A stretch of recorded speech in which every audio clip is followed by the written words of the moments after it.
Buenos días, aquí Augusto Townsend, curador principal de Comité, con las noticias de hoy, martes 19 de marzo del 2024.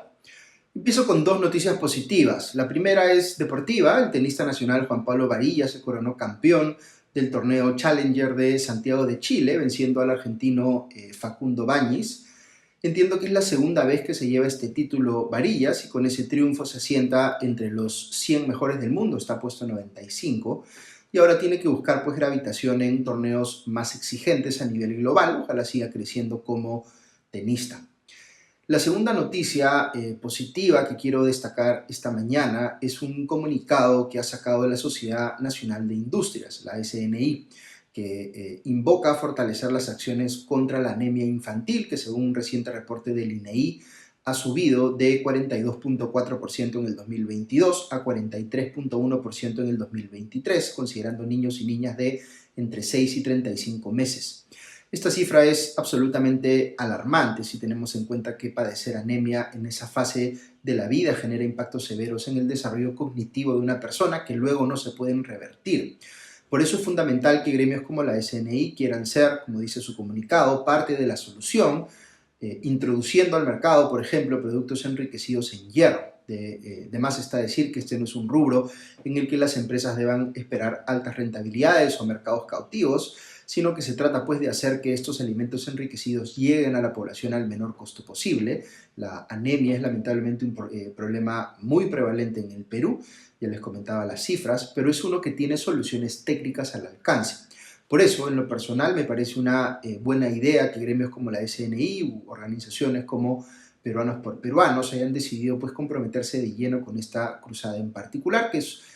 una en la que el Perú sí puede ganar si sumamos esfuerzos. Es muchísimo lo que se podría hacer utilizando, por ejemplo, el mecanismo de obras por impuestos o ojalá servicios por impuestos. De hecho, a mí me gustaría que se llame resultados por impuestos para que el Estado compense en la medida en que la organización pueda efectivamente mover la aguja en el indicador que quiere mejorar, como la anemia en este caso, pero hay mucho que se puede hacer desde el sector privado aquí, así que en buena hora que la Sociedad Nacional de Industrias se muestre comprometida con este tema. Ok, vamos con las noticias del frente político. Lo más trascendental ha sido el allanamiento que se hizo ayer en los domicilios del expresidente Martín Vizcarra y su exministro de Transportes, Edmar Trujillo, en el marco de la investigación que se le sigue a ambos por obras por cuya adjudicación la Fiscalía piensa que o que recibieron sobornos cuando fueron gobernador y gerente respectivamente del gobierno regional de Moquegua. En la madrugada del domingo para lunes le tocaron el timbre a Vizcarra y este salió con su ya famosa pijama de Mickey Mouse que había popularizado antes en un video en TikTok. Pero en estos vuelcos que da pues a los que nos tiene acostumbrados la política peruana, el mismo político que buscaba entretener a su audiencia de TikTok refiriéndose a las orejas del ratón de Disney en su pijama, pues fue capturado en video para la posteridad, abriéndole la puerta a los fiscales con esa misma pijama puesta. Entiendo que él mismo pidió que le permitieran cambiarse para ponerse algo más acorde a la seriedad de la ocasión. Recordemos aquí que a la fecha hay cuestionamientos por presunta corrupción que se extienden a lo largo de la carrera política de Vizcarra, desde que fue gobernador o presidente regional, como se llamaba en aquel entonces, de Moquegua, hasta cuando ya ejercía la presidencia de la República y, según el caso conocido como los intocables de la corrupción, Vizcarra encabezaba una presunta organización criminal que cobraba sobornos por adjudicar obras en entidades vinculadas al Ministerio de Transportes y Comunicaciones, como Provías descentralizado. Si las imputaciones que han llevado al operativo fiscal del lunes son ciertas, la presunta corrupción de Vizcarra sería pues un asunto de larga data que, por ejemplo, Pedro Pablo Kuczynski no advirtió cuando lo invitó a conformar su plancha presidencial en el 2016. Pero si algo resulta hoy muy evidente de un personaje político como Vizcarra es su cinismo. No es el único, por supuesto, pero es uno de los más paradigmáticos en ese sentido. Se ha convertido pues de un tiempo a esta parte en uno de estos personajes que niegan con total desfachatez lo que está frente a sus ojos. Recordemos cómo Vizcarra negó haberse vacunado en secreto y mintió descaradamente diciendo que era parte del ensayo clínico de la vacuna de Sinopharm. Luego negó su infidelidad a su esposa, pues estar pues, a vista y paciencia de todo el mundo los chats donde se evidenciaba esto último. Y ahora, en el colmo del cinismo, ha salido a decir después de este operativo fiscal que fue él quien lo pidió a la fiscalía. Tanto fue que lo pidió él que lo agarraron de madrugada con su pijama puesta de Mickey Mouse. Estoy siendo un poquito sarcástico aquí, por supuesto. Ya el que, digamos, se acostumbra a mentir no se da cuenta pues de que sus mentiras son cada vez más absurdas. Esto es un poco lo que le está pasando a Vizcarra. Y la propia fiscalía ha salido a aclarar que, como es obvio, no tenía conocimiento Vizcarra anticipado de que iban a allanar su casa, ni fue algo que él hubiera pedido. Dicho sea de paso, le allanaron su casa en Lima, ubicada en San Isidro, pero también su casa en Moquegua. Ahora, si bien la fecha y la hora en la que se realizan estos operativos fiscales de allanamiento de viviendas es sorpresiva, sí puede asumir uno que el investigado, sobre todo uno que tiene imputaciones tan serias como Vizcarra, con colaboradores eficaces que ya están revelando detalles, pues sabe que en cualquier momento puede ocurrir esto, que en cualquier momento le pueden allanar su domicilio. Por eso, dudo mucho que alguien como Vizcarra o Edmer Trujillo tengan en sus casas al día de hoy algo que pueda incriminarlos, porque han tenido suficientes oportunidades como para deshacerse de cualquier documento que pueda comprometerles. Por tanto, pienso que es poco probable que estas diligencias, como la que se ha hecho en la casa de Vizcarra,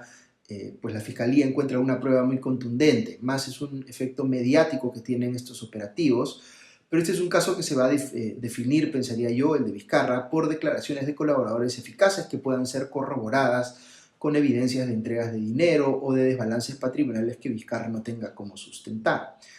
Sí puedo decir aquí, a título personal, que la evidencia que se ha ido conociendo sobre cómo operaba la, entre comillas, muralla moqueguana en el Ministerio de Transportes, por ejemplo, sumado a lo que ya se conocía sobre presuntas coimas recibidas por adjudicaciones del gobierno regional de Moquegua, ya han permitido construir un caso contra Vizcarra que es bastante convincente.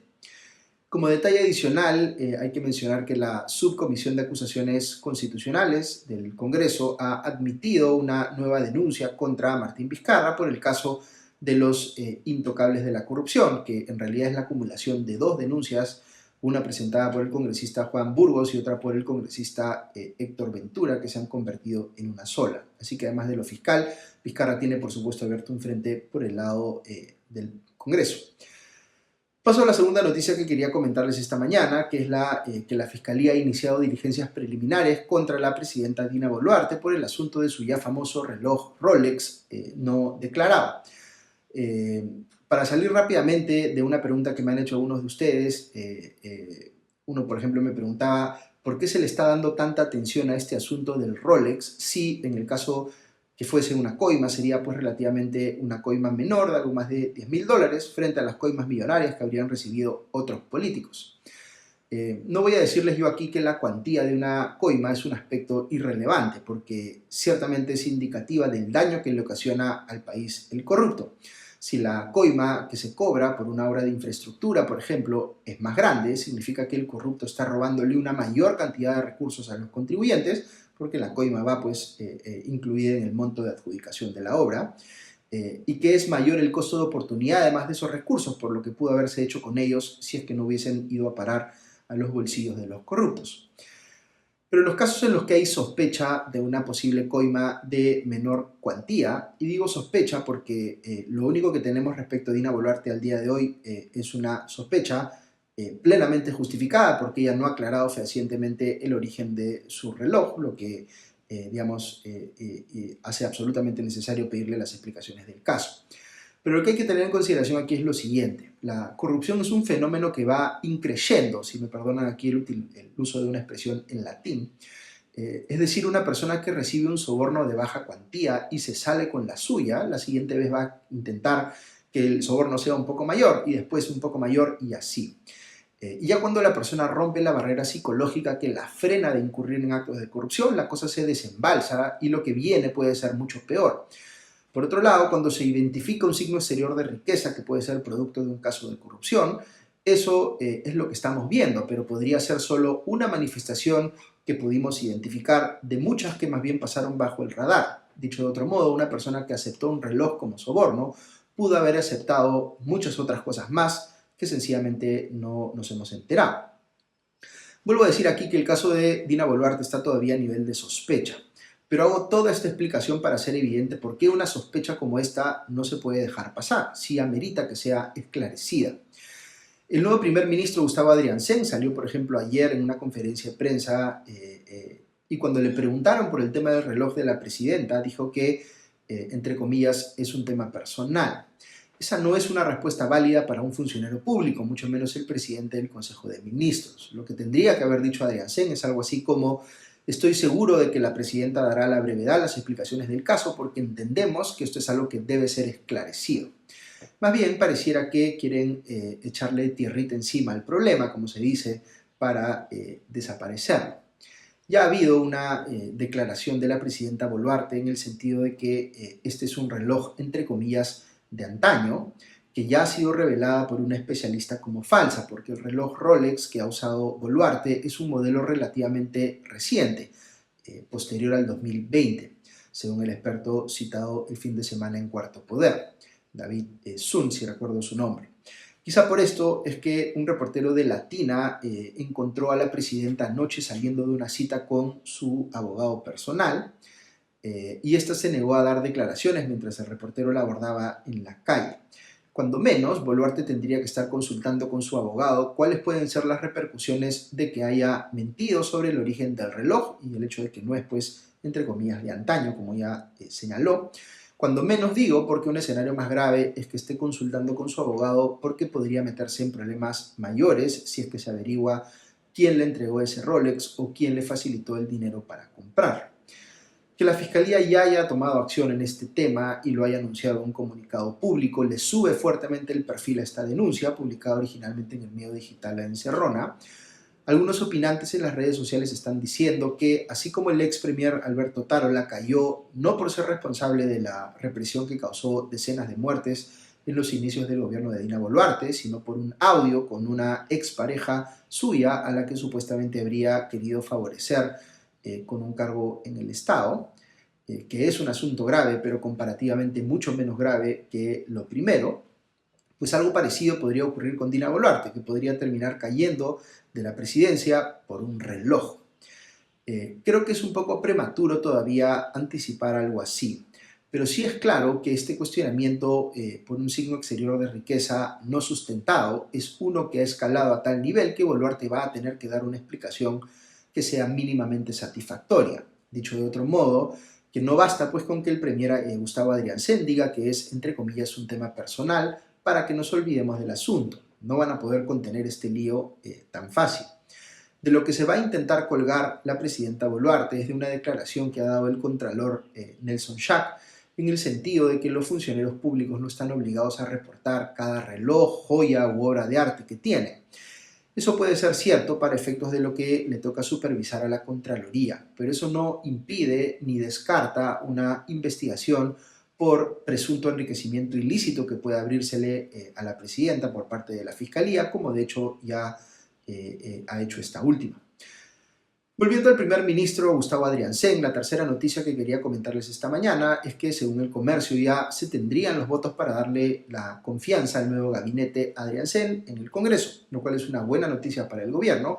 pero al mismo tiempo parece que existen los votos para aprobar una moción de censura contra el ministro del Interior Víctor Torres Falcón.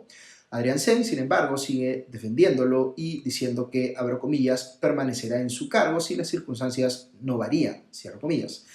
Entre las bancadas que ya le han bajado el dedo a Torres Falcón está Renovación Popular, cuyo integrante José Cueto ha dicho que, abro comillas, Torres no ha dado resultado, cierro comillas.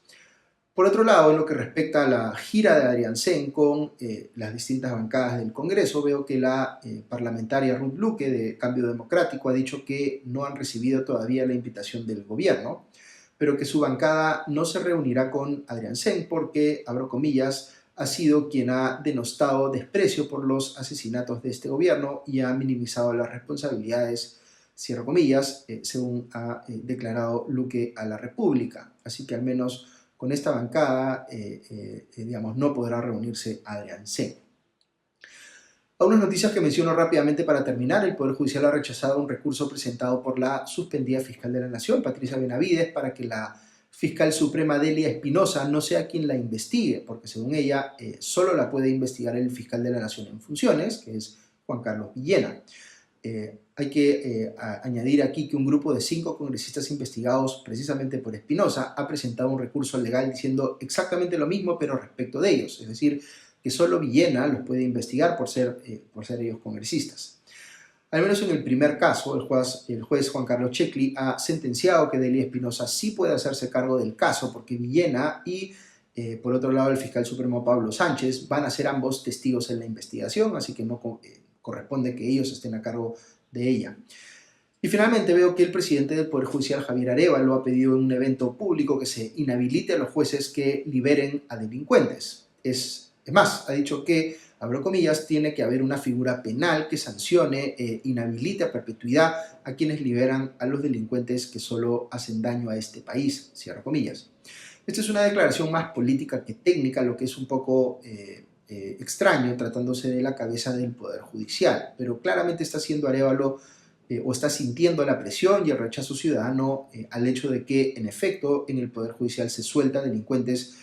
supuestamente por falta de pruebas, pero esto rápidamente reinciden en los delitos y esto hace pensar que los jueces los liberan ya sea porque se sienten amenazados o porque están, entre comillas, aceitados, es decir, sobornados. En los temas judiciales uno siempre tiene que tener cuidado porque puede haber casos en los que sí se haya capturado a una persona inocente y por tanto no se puede generalizar. Pero sí parece ser una situación relativamente común que algunos jueces son particularmente leves en su tratamiento de algunos criminales capturados incluso con las manos en la masa, como se dice, y la población está pues comprensiblemente indignada con esto. Lo que me gustaría a mí escuchar en todo caso es qué propone Arévalo para solucionar este asunto, en lugar de solo identificarlo como un problema que tiene él en casa. Muy bien, eso es todo por hoy, que tengan un buen día y ya nos escuchamos pronto. Adiós.